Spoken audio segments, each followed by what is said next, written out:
Welcome to the UN Global Compact Academy. I'm Sanda, Ojiambo, and I'm the CEO and Executive Director of the UN Global Compact. I'm excited to welcome you to our first ever Academy Changemakers series, which we're bringing to you live from Nairobi in the Arboretum Park.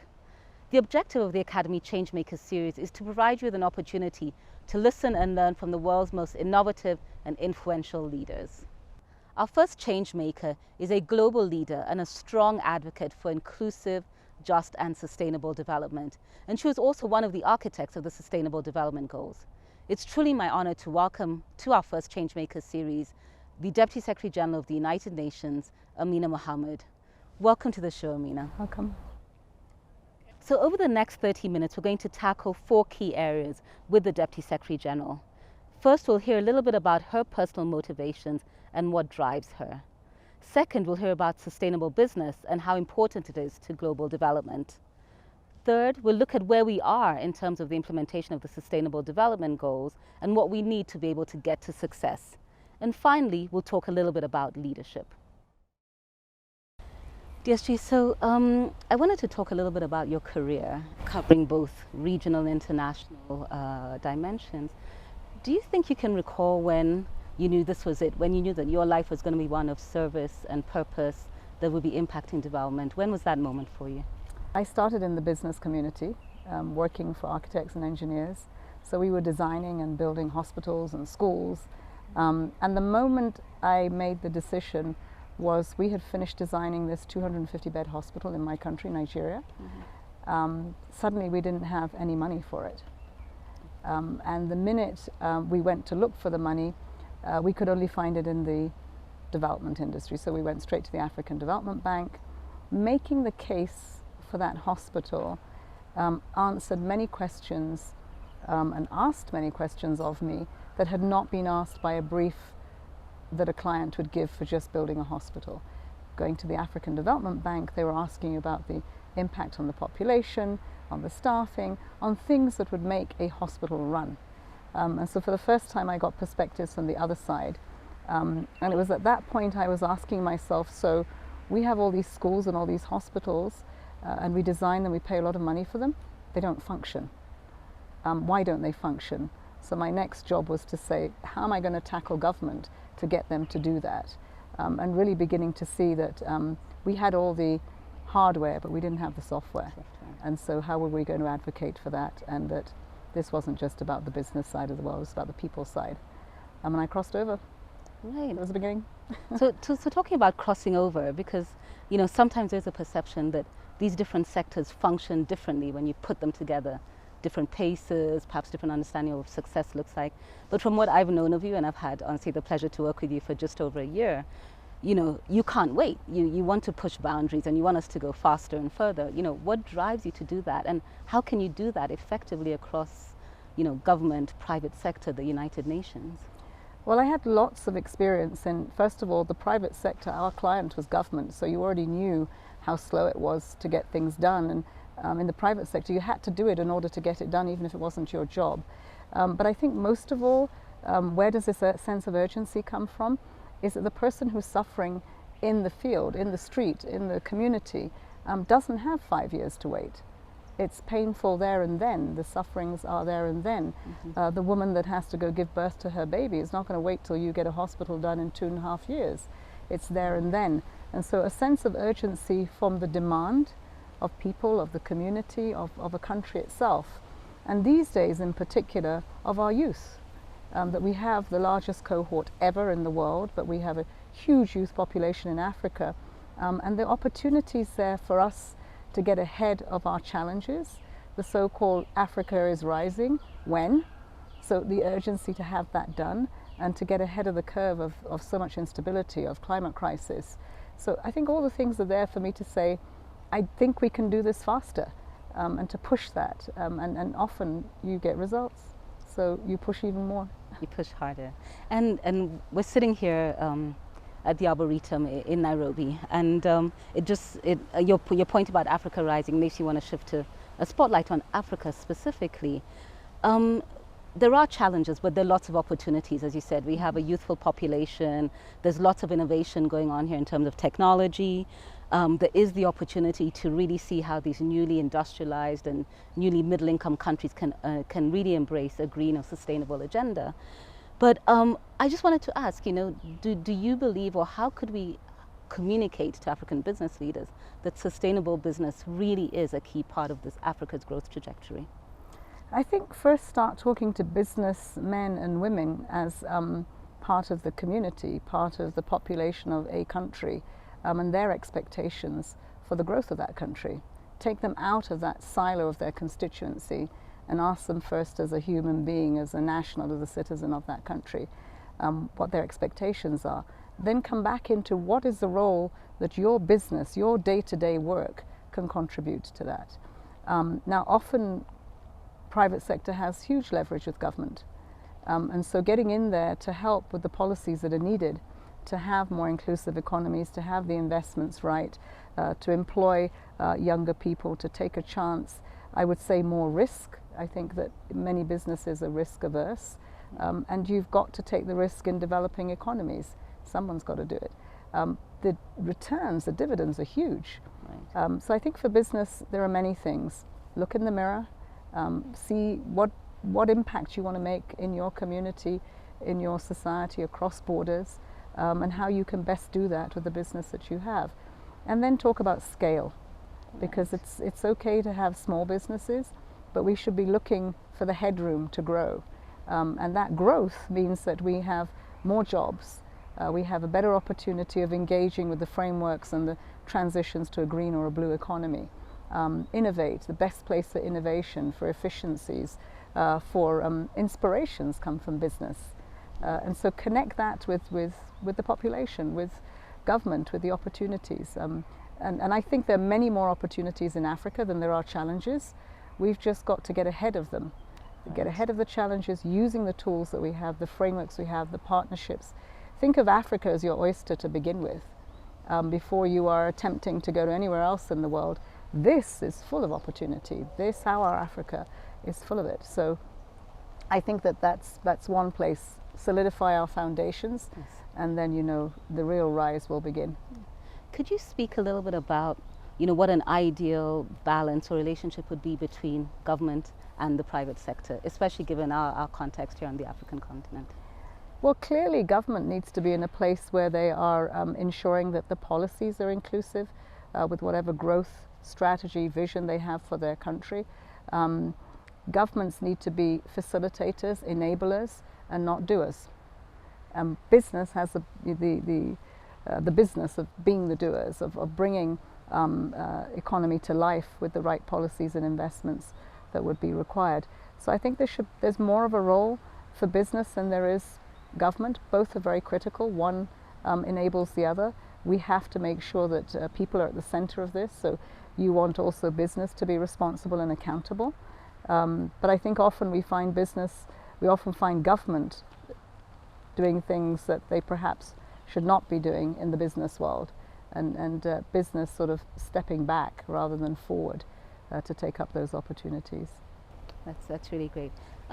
I'd like to shift to the SDGs, the Sustainable Development Goals, and you were a key architect of the SDG process. Could you just take us back to just recall perhaps your best moments when you were sitting together constructing the SDGs? What did that mean for you? Well, first it took 4 years. It wasn't a quick fix.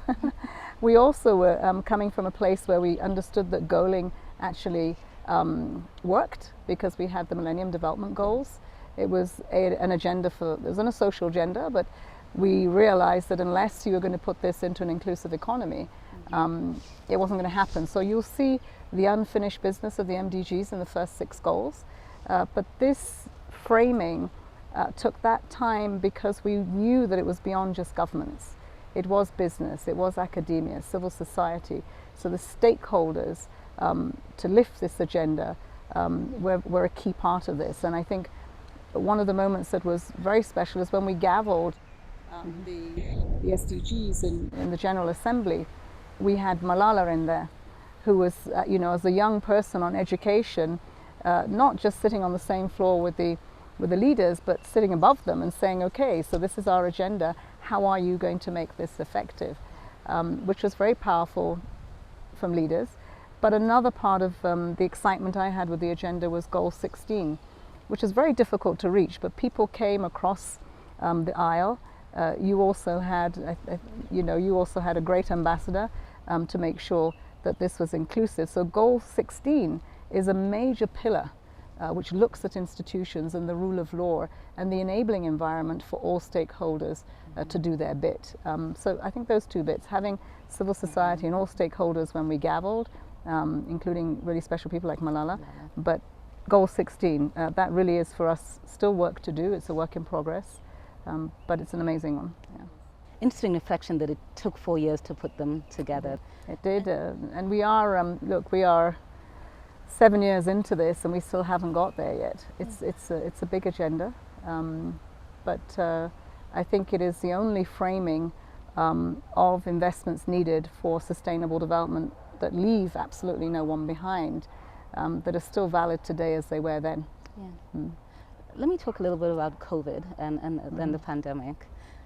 You've often said that the SDGs are the framework through which we should view the COVID response. Could you talk a little bit about that? Yes, absolutely. I mean, 2020 January, we were launching the Decade of Action because we were off track for the SDGs. And as we did that, along came COVID and just put a complete stop to everything. It exacerbated many of the issues that we had. If you look at the big issues that COVID has shown us vividly, first, that solidarity is not there as we thought it was, and the global agenda for the SDGs is still a work in progress. Education and how many children were taken out of education. Only few came back online, and so we see that as a major part of the SDGs as well. The health impact for the world was felt more in the north than it was in the south, but the socioeconomic impact for us in Africa was far worse, and it will take much longer to recover than one recovers from COVID, for instance. So still the framing for the SDGs, that you need inclusive economies, you need partnerships that will bring in resources that will address the fiscal gaps that we have to try to do this, that we need to think differently about education. COVID showed us that many things could go online, e-commerce, our health side, our education side. Women were more included than we thought possible. So the silver lining in COVID is how we can leapfrog on these issues, and how we can fast forward the investments that we need in building back better into energy, into digital connectivity, into food systems. So for me this is very exciting. It then puts up front and center a momentum that we need to grab as we're trying to recover. So just focusing a little bit on the climate crisis, and the Secretary General has mentioned that we really are in a code red period. It is a time for deep and strong action on climate. Do you want to share a little bit about findings of a recent IPCC report that we are really at a tipping point and a crisis point for climate? Absolutely. I mean, the IPCC report headlines as "the world is on fire," right? There is a code red. I personally visited Somali region in Ethiopia just recently. The women were just asking me for water, and that's a space where you are seeing in those communities 50 degrees centigrade temperatures. I mean, this is unheard of, and so we are in an emergency.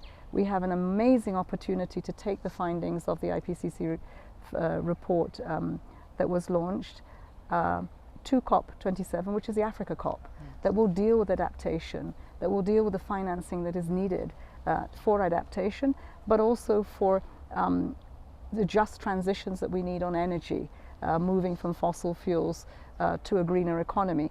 Mind you, having said that, when we say just transitions, then we have to also look at some of the fuels that we could use in that transition. And Africa, of course, is making the case for gas.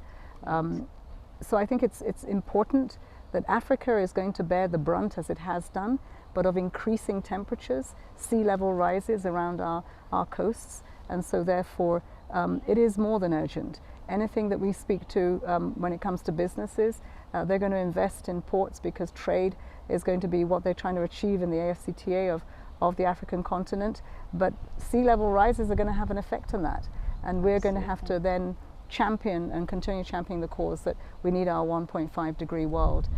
this is just another clarion call to what we have to do on mitigation to enable that. So big alarm bells, we've been ringing them, they're getting louder, but there's an opportunity to, as we want with conflict on the continent, to silence the guns, we can silence the bells.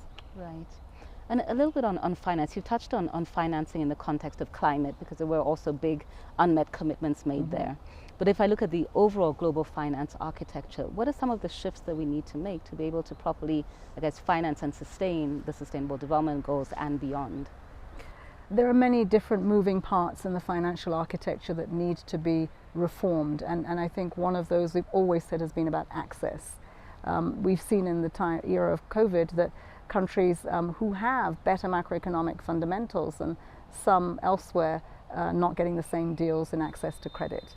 And that has to change if we're looking at growing our economies in the South. The issue of debt is very real. And unless that is looked at in a way and manner in which we can empower countries rather than disempower them, then it will have a multiplier effect and everyone will feel it. So in terms of the finances, we are clear, and we've seen the commitments in COP26, that trillions are available. Asset managers and owners have told us that. So it needs to hit the ground. How are we going to access these? If it's about pipelines for projects and programs that we need, they're there. There are energy transitions, there are food systems that you can invest in. So it's about how we connect those flows, how we de-risk the environment, and perhaps even as we talk to de-risking, is looking at what that means. Is de-risking putting barriers up, or is it actually a check and balance to ensure your investments are safe? And I think that we can do that today. So the finance constituency, the community, needs to be more forthcoming. And we need to make sure that we are pushing those boundaries.